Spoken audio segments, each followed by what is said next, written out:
I'm Holly Gramazia and I curate the Sandpit, which is a monthly event organised by Hide&Seek, which is a company directed by Alex Fleetwood. So we're here at the Lighthouse as part of our autumn tour, where we're going to 10 different cities around the UK and playing some of the best games that came out of the last year of the Sandpit, and also presenting some new games from local designers. So tonight we've got Hatchet from John Wilshire, which is a completely new game, never been played before, no real idea how it's going to turn out. The Sandpit is a monthly event for artists and game designers to try out new ideas at the intersection of games and some other cultural forms. So, you know, games plus theatre, games plus art, applying game design to art forms they're otherwise interested in, that sort of thing. Often it takes place in public space, often there's a sort of a social element to it. So it's once a month, it's mostly for trying out new work, but over autumn we're taking some of the best games from the last year of the Sandpit on tour around the UK, and at each venue we're also recruiting a maker or two from the city we're in to make a new game and add it to the mix.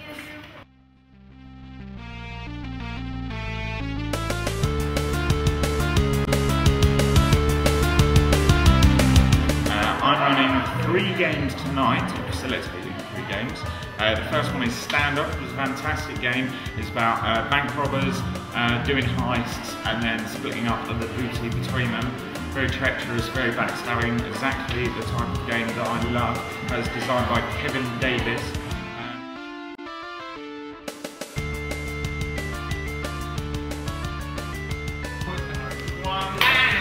Right. Who's got an ace? Oh, sorry. Has anyone got an ace? Has anyone got 2?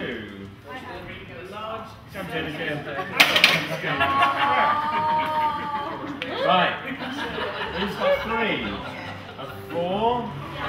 5. So Scoop is a game that was designed by Hide&Seek over the past 4 or 5 months. It's been a really lengthy project. So Hide&Seek got a commission from Nesta to design a new pervasive game, because Nesta was really interested in all of this pervasive gamey stuff, and they thought that the best way to investigate it was probably to get someone to make a game.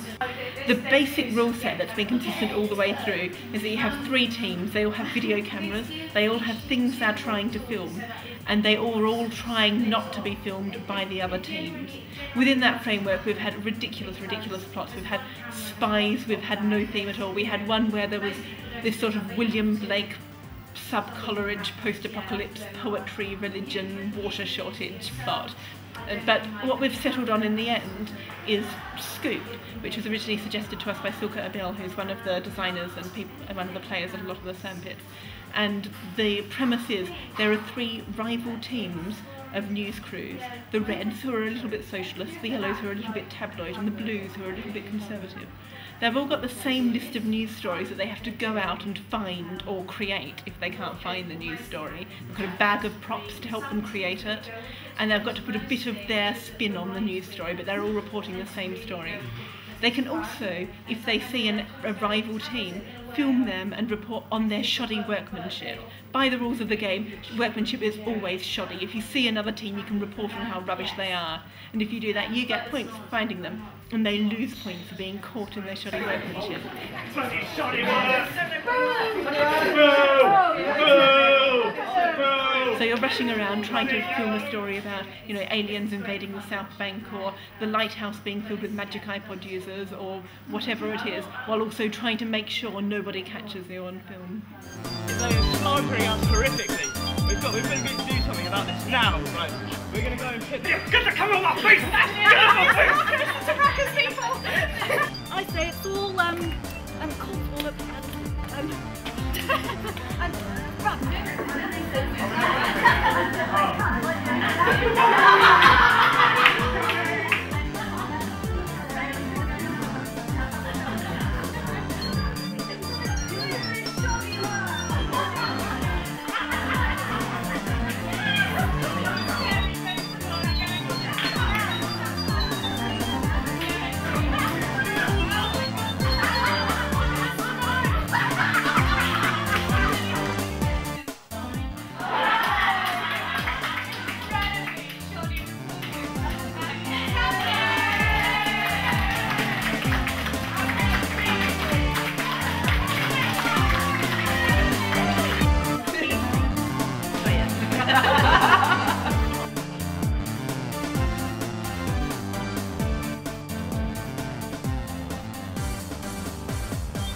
name's Andy Field. I'm the creator of Movie House. Movie House is essentially my attempt to find a different way of reconstructing a kind of past event. So Movie House, actually the original Movie House, was a happening that happened in the 60s, in 1965, by a guy called Klaus Oldenburg, and it happened in a cinema, and it basically involved about 9 or 10 performers being very strange in the seats of the auditorium while people were kind of arrayed down the aisle watching. Movie House, essentially, rather than recreating that happening, what we do is we reconstruct a cinema live. People in a cinema in London secretly texting descriptions of everything going on around them in a cinema. Those descriptions are projected live onto a cinema screen or a wall here in this room in Brighton, and the people in the event have to attempt to use those descriptions to reconstruct live exactly what's happening in that cinema. But then quickly, from those kind of quite mundane descriptions like someone coughed, someone came in late, the security guard is telling me not to text anymore, it quickly begins to spiral into sort of fantasy and this kind of this sort of vision that I have of cinema, which comes from my childhood, and this kind of sugar high of American sort of epic scores and bombast and popcorn flying around and Darth Vader masks and King Kong and Mickey Mouse. And it really genuinely is more a kind of happening or an event than a game, and people end up kind of going quite crazy and sort of throwing popcorn at each other, and there's these kind of booming cinema scores going on over the top. But all the while it is just a group of 40 people sitting in a room, and I kind of quite like that tension between the two, the imaginary room that people manage to create in here purely through their own energy.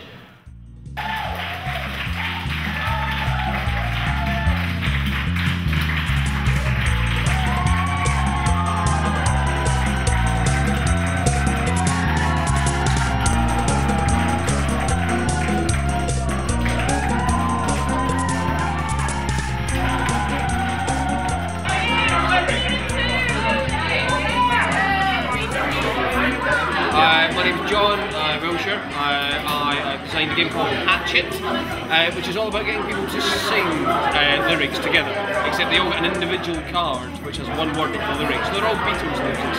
So if you've got all, you might want to find the person who's got you. So if you've got all, then you might want to find the person that's got need, and so on and so forth, until you can sing All You Need Is Love. But you're racing against all the other teams because there's lots of different lyrics in it too.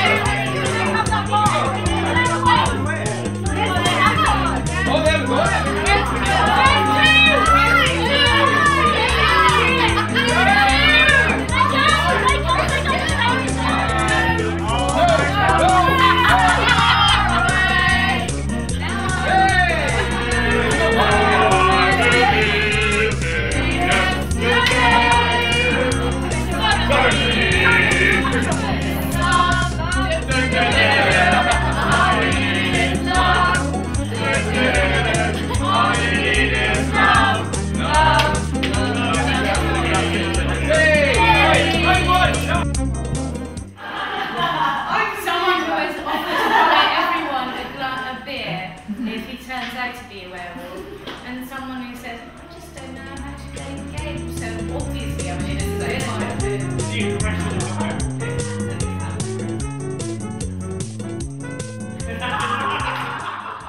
And then I also really like lip sync, which is the find the person listening to the same music as you, simply through physical gesture.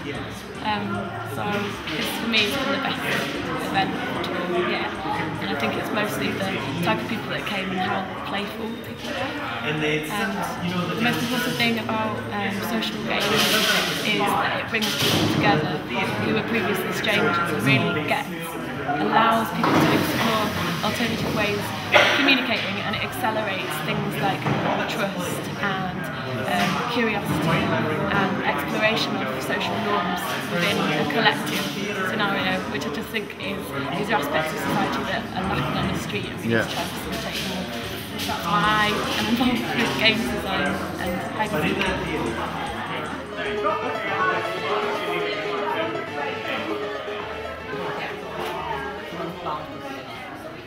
Yeah, gosh, that was exhausting. We're at the stage where pretty much everything's wrapped up. We're taking the bunting down, the bar's folded up and gone away, but there's still 20 or so people just sitting there continuing to play, which is always great, but I don't know how they do it because I'm just about ready to fall asleep where I'm standing. It's been really, really good. It's been great. Brighton people are just so enthusiastic about this sort of thing. They really, really got it. We tried out Hatch Up for the very first time, which I think worked really well. There's a couple of tweaks that John will make to it if we run for the game, but the foundation game was really, really lovely and people got so so enthusiastic about it. As usual, there's a couple of technical hitches that you panic about briefly for 30 seconds and then they get resolved. And there's games